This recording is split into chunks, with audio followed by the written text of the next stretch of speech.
Kinben Book 5, Chapter 138. Umupo na nga lang basta si Hermosa sa bench at kinuha ang kanyang tubigan. Napahigpit nga ang hawak niya roon dahil mula kay Teng, kay Ricafort at kay Geron ay wala man lang daw siyang nagawa. Nasupalpalan din siya ni Quirino at Santos nang umatake siya sa basket kanina.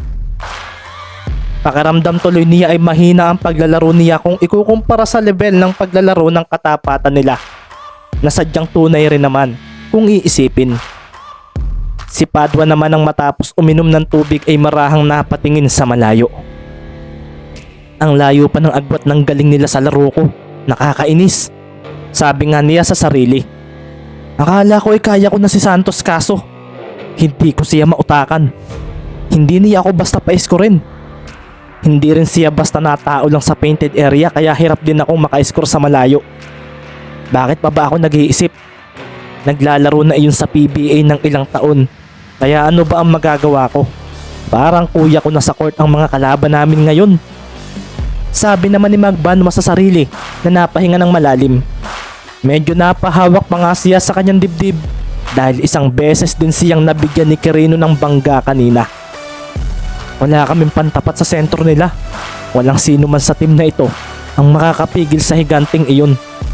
Sabi pa nga ni Magbanwa sa kanyang sarili at napaseryoso siya nang makita niyang si Ricky Mendez ay nakatayo sa harapan nilang tatlo. Sa kanilang tatlo na nahinto na ang sisihan at bangayan dahil sa naramdaman nilang frustrations sa kalahating quarter na kanilang nilaro ngayon. Magpahinga na muna kayo. Sambit nga ni Mendez na napatingin din kay Bagos na mukhang ito ang pinakawalang nagawa sa lineup na ito dahil wala itong panama kay Quirino na dinumi na ito nang walang kahirap-hirap. Napangisi naman si Padua sa narinig niya mula kay Mendez. Bakit? Ikaw ba ang leader dito? Kaya ko pang maglaro, Mendez. Sabi naman ni Dave na kinakuyom ng ilang mga nakarinig. Maglalaro rin uli ako. Kailangan ko lang naman ng pahinga. Sabi naman ni Hermosa na tumayo na uli. Hindi pwede. Mga wala nga kayong nagawa sa kalaban. Baka nakakalimutan ninyo. Pare-pareho tayong scouted dito. Sambit nga ni Mendez. At makikita ngang tumayo rin si BJ Yasay. Huwag kayong maging buhaya. Wala nga kayong nagawa. Dapat makapaglaro kaming lahat. Wika nga ni BJ at agad namang sinigundahan ito ng ilan pang mga kasama nila. Sino kayo para magsalita? Mas magaling ako sa inyo. Angal nga ni Hermosa na biglang inisian ni Mendez dahil hindi siya natutuwa sa sinasabi nito. Tinalo ko na kayo kaya pwede akong magsalita. Bulalas ni Mendez at ang mga salitang ito ang biglang nagbigay ng mabigat na atmosfera sa bench nila. Si Hermosa nga ay napatawa ng pagmasdan si Mendez. Mayabang ka ah. Anong tinalo? Bulalas ni Hermosa na nilapitan nga si Ricky. Tumigil ka nga, kalbo. Kung may isang may karapatang magsalita sa team natin ay si Ricky Mendez iyon. Ikaw ang mayabang dito. Masyado kang bilib sa sarili mo. Eh hindi mo naman may apply sa paglalaro mo. Nagtataka nga ako kung bakit napasama ka rito. Seryosong wika nga ni Magbanwa na ikinadilim ng paningin ni Hermosa. Lumabas na nga ang hindi nito magandang attitude sa kanyang sarili. Dahil nga sa Quezon Province lang naman siya naglaro, ay hindi niya nakita na sa ibang mga probinsya ay marami pa rin namang mas magaling sa kanya. Magkaganoon man, ay napunta pa rin siya sa training camp na ito dahil sa may nakitang potensyal sa kanya ang scout na nakakita sa kanya. Ang yabang mo rin ha, anong gusto mo ha? Bulalas nga ni Hermosa na ikinatayo agad ng iba pang players na naroon. Susugurin kasi nito si Magbanwa. Si Padua naman ay tumayo na at pinagmasdan si Hermosa. Mahiya ka naman. Wala tayo sa kalye, kalbo. Iisa ka lang at marami kami rito. Hindi mo rin ba alam na wala ka sa inyo? Walang puwang sa ganito ang mga tulad mo kung maghahamon ka ng suntukan dito. Sira ulo ka ba? Baka gusto mong bigla kang pauwiin na Sir Nelson? Wala ka bang pangarap sa basketball? Kung wala ay huwag mo kaming idamay rito. Seryosong wika nga ni Dave na kinaseryoso lalo ng mga kasama nila. Napaseryoso na nga lang ang mga manunood nang makita ang tila hindi magandang nangyayari sa bench ng mga scouties. Kapag may nangyari, puntahan agad din nyo ah. Paalala nga ni Coach Gary sa mga players niya sa Infernos na nasa kanyang kabilang tabi. Copy coach. Sabi nga ni Bron na napaseryoso na lang nang makita ang tila gulo sa pwesto ni na Mendez.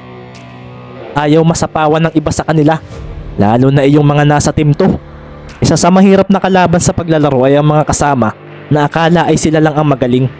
Sambit pa nga ni Darius James. Sumilbato na nga ang referee at nagtayuan na nga kaagad ang mga players ng Gin Kings. Napatingin nga roon ng mga manonood at nakita nilang magpapahinga na agad ang starting 5 nila dahil ang mga backups ang ipinasok nila. Si Kevin Pineda ang 6-man nila at backup ni Geron. Siya rin ang scorer ng second unit. Sabi naman ni Darius na hindi pa rin makitang may magagawa rito ang mga kalaban.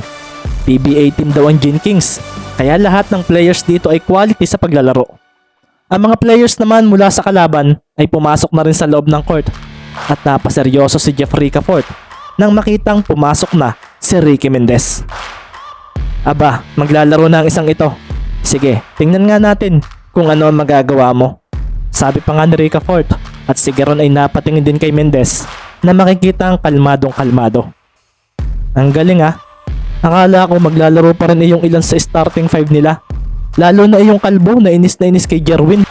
Sabi pa nga ni RR na nakaramdam ng curiosity sa gagawin ng Mendez na ito sa kanilang mga kakampi na masasabi niyang hindi rin basta-basta. Kevin Pineda, ang 6-0 point guard at 6-man ng Gin Kings. Kasama rin ito ang backup ni Ricafort na si Arvin Sanggalang na isang 6'3 na kilala rin sa pagiging shooter.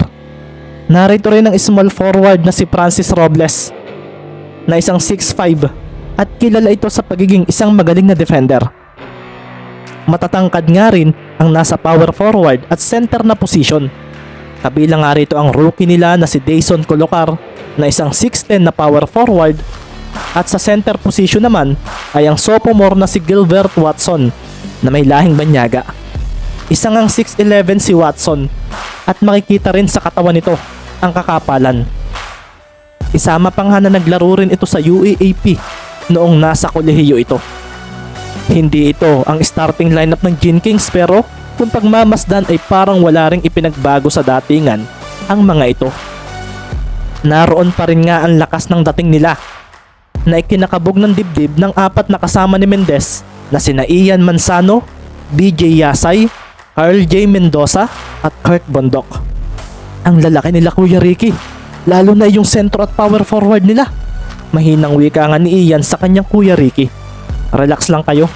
Sabi pa nga ni Ricky na ikinaseryoso ng mga kasamahan nila. Paano kaya nagagawa maging kalmado nitong si Mendez sa ganitong lineup? Paano pa kaya kung ang starting 5 pa ang nakaharap namin ngayon? Tanong naman ni BJ sa kanyang sarili na napahanda na nga rin dahil sa kanila nga ang possession. Nagpatuloy na nga muli ang unang quarter at sa pagsambot ni Mendez sa bolang ipinasa ni Bondok mula sa labas ay siya namang pagngiti ni Ricafort sa bench ng Gin Kings. Sumulpot nga bigla si Pineda at sa pagharap ni Mendez ay dito na nga niya nagawang tapikin ng bola. Si Ricky nga ay napaseryoso at sa paghila niya sa bola ay tila hindi na niya ito nagawa. Ang bilis, nahuli ako ng response. Sabi nga ni Ricky sa sarili at naagaw nga kaagad ni Pineda ang bola mula sa kanya. Mabilis na hinabol ni Pineda ang bola at sa pagkakuha ng mga kamay niya rito ay siya namang pagpasa nito sa paparating niyang kakampi na si Sanggalang na mabilis na huminto sa 3-point area at tumira. Hinalit nga ng bola ang basket sa pagpasok noon at naging 21-0 nga ang score matapos ang unang turnover ni Mendez. Si Hermosa nga ay napangisi na lang sa nangyari. Kakasimula pa lang, turnover agad. Sabi nga nito na ikinaseryoso ni Magbanwa. Si Padua naman ay napatingin kay Pineda at napakuyom siya dahil minsan na niyang nakalaban ito. Minsan na itong naglaro sa underground games na nilalaroan niya at hindi niya ito nagawang talunin noon. High caliber player din itong si Pineda at kahit nasa bench ito ng Gin Kings ay may stats pa rin siyang 15 points per game. Sabi pa nga ni Padua sa sarili. Bumalik na nga muli ang possession kina Ricky at sa pagkakataong ito ay nag-ingat na siya dahil baka maulit na naman daw ang steal ni Pineda sa kanya. Naitawid nga niya sa gitna ang bola at makikita nga ang 3-2 zone defense ng mga taga Gin Kings laban sa kanila. Naiwan lang nga sa likuran ang dalawang tore nila at mukhang ang kanilang outside shooting ang pipigilan ng mga ito. Tama nga naman, nakakatakot atakihin ng basket dahil sa dalawang higante nila. Sabi nga ni Ricky sa sarili at sa pagharang sa kanya ni Pineda ay bigla siyang napaatras dahil pakiramdam niya ay maaagaw na naman ito ang bola mula sa kanya. Si Ian Manzano nga ay napaseryoso sa bagay na iyon kaya napatakbo siya para bigyan ng screen ang kanyang kuya Ricky. Nang makita naman ni Ricky ang screen na iyon ay mabilis siyang tumakbo para iwanan si Pineda. Kaso sa paglampas niya ay bigla namang dumikit sa kanya si Robles at may puwersa ang dikit nito na sumira sa kanyang bilis nang hindi inaasahan. Sa paghinto rin niya ay sinalubong na nga kaagad siya ng double team mula rito at kay Pineda na mabilis na pinalo ang bolang nasa kanyang mga kamay. Naagawan na naman ng bola si Mendez at ang mga manonood nga ay napaseryoso sa nangyaring iyon. Si Coach Gary nga ay inaasahan na rin ang bagay na ito kay Ricky dahil sa ang kalaban nila ay mga players ng PBA. Mabilis ngang pinalo ni Pineda ang bola papunta sa side nila at sa paghabol niya rito ay agad niya ngang ibinato ito papunta sa kanyang kaliwa na kung saan ay naroon na si Robles na hinahabol naman ni Yasay. Ang bilis din ng isang ito, wika nga ni BJ na todo na ang pagtakbo. Mukhang wala pa rin pala itong si Mendez. Sabi nga ni Garon mula sa bench ng Gin Kings. At si Ricaport naman ay marahang pinagmahamasdan si Mendez na hindi na nga humabol pa sa mga kakampi niya matapos ang ikalawang sunod na turnover nito. Siguro nga pero sabi naman ni Ricaport na napaseryoso nang makita ang paghinga ng malalim ni Mendez. Pinagmasdan niya ang mga mata nito at hindi siya makaramdam ng kaba o frustrations mula rito. Napaisip tuloy siya kung alam ba nito na ganito ang mangyayari o sadyang hindi ito ang taong basta-basta nasisira ang focus sa laro. Bigla nga rin niyang naalala ang sinabi nito kaninang tanghali sa kanila. Manalo o matalo. Sabi nga ni Ricaport sa sarili at muli na naman niyang nakapuntos ang team nila na naging dahilan upang ang score ay maging 23-0. Na kay Mendez na naman nga ang bola at maging ang mga kakampi nito sa bench ay hindi na nga nakikita na mananalo sila sa labang ito dahil hanggang ngayon nga ay hindi pa rin nakaka-score ang kanilang team.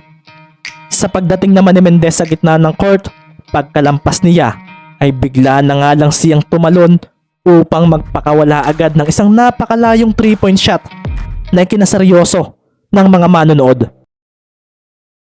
Sa pagbitaw nga ni Mendez sa bola ay nakita ng Gin Kings ang magandang shooting form nito na sinundan ng pag-alingaw-ngaw ng pagtama ng palad ni Pineda rito.